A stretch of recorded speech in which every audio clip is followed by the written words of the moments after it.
जिस नाम से कभी प्रयागराज की गलियां कांपती थी, आज उसी नाम का पूरा कुनबा बिखरता हुआ दिखाई दे रहा है।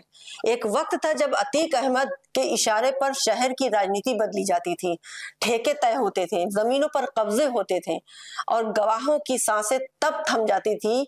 लेकिन आज तस्वीर बिल्कुल उलट है। कोई एनकाउंटर में मारा गया, कोई कैमरों के सामने गोलियों का शिकार हुआ, कोई जेल में बंद है, कोई फरार है और अब सबसे छोटे बेटे आबान की सड़क हादसे में मौत हो गई। क्या यह सिर्फ एक परिवार की कहानी है या फिर उस अपराध साम्राज्य के अंत की कहानी है जिसने करीब 4 दशकों तक उत्तर प्रदेश की राजनीति और अपराधों की दुनिया पर अपना असर बनाए रखा।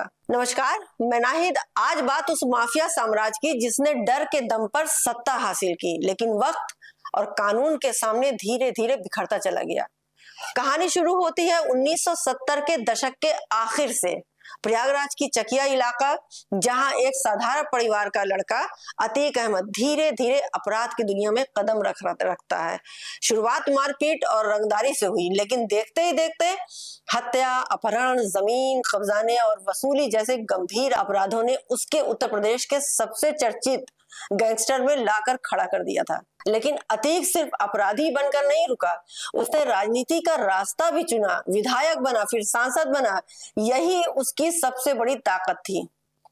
आज से कुछ साल पहले इन्हीं के ग्रुप में एक होता है अपराधी जो थे बहुत बड़े, जिनका नाम था चांद बाबा। वो भी इन्हीं से जुड़े हुए थे। दोनों की लड़ाई हुई और दोनों गुट अलग अलग हो गए।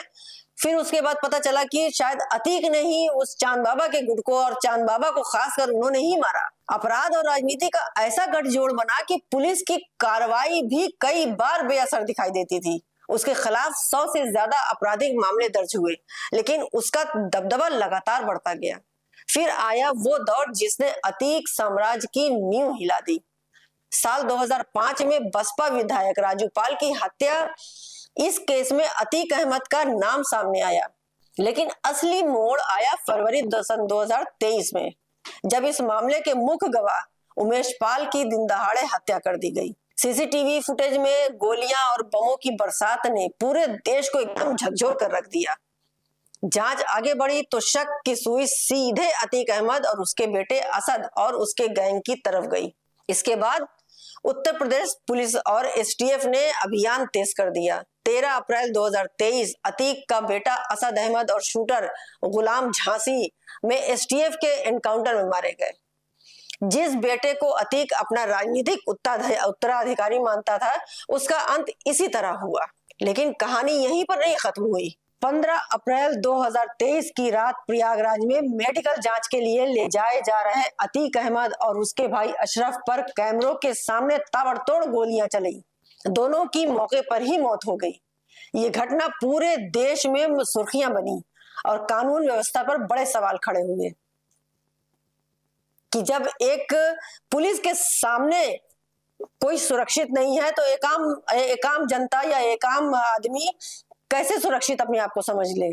कोई कहीं भी किसी को भी पकड़ के मारा जा सकता है। अतीक की मौत के बाद लगा कि शायद कहानी खत्म हो जाएगी, लेकिन उसके परिवार की मुश्किलें बढ़ती चली गई।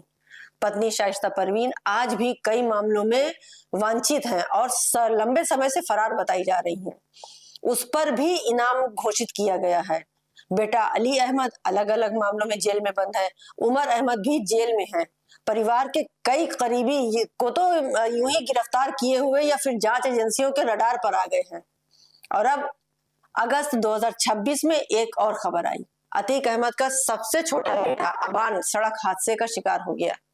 रिपोर्ट के मुताबिक वो अपने भाई अली से मिलने झांसी जा रहा था, तभी उसकी कार दुर्घटनाग्रस्त हो गई और उसकी मौत हो गई। इस हादसे ने एक बार फिर अतीक परिवार को सुर्खियों में ला दिया है। आज अगर पूरे परिवार की तस्वीर देखें तो हालात बिल्कुल बदल चुके हैं। यानी जिस परिवार का नाम कभी उत्तर प्रदेश के सबसे ताकतवर राजनीतिक आपराधिक नेटवर्क में लिया जाता था, आज वही परिवार अलग अलग कानूनी मामलों में घिरा हुआ है। कहीं मौत है, जेल और फरारी के बीच बिखरा हुआ दिखाई देता है। लेकिन इतना जरूर कहा जा सकता है कि अतीक अहमद का साम्राज्य, जिसे कभी अजय माना जाता था, आज एक उदाहरण बन चुका है।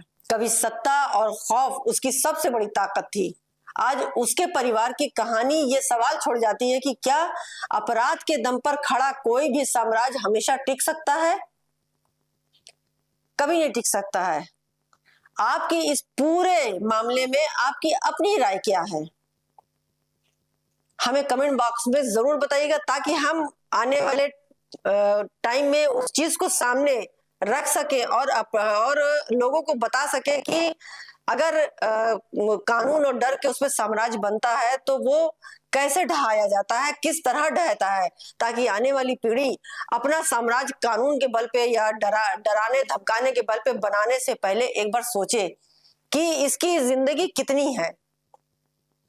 हमें कमेंट बॉक्स में जरूर बताइएगा और हमें इंतजार भी रहेगा।